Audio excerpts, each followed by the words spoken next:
Soul जाने वाली express platform number A पर थोड़ी ही देर में आएगी. Your attention please. From Chennai Central to Nagarsoil Express via Renigunta Junction, Kacheguda will arrive shortly on platform number 1. దయచేసి వినండి.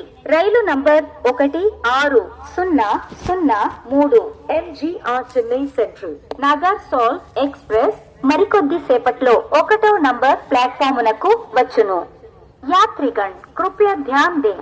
रेणीगुंटा जंक्शन काचेगुड़ा मार्ग से चेन्नई सेंट्रल से नागरसोल जाने वाली एक्सप्रेस प्लेटफॉर्म नंबर 1 पर थोड़ी ही देर में आएगी. Your attention please. From Chennai Central to Nagarsoil Express via Renigunta Junction, Kacheguda will arrive shortly on platform number 1.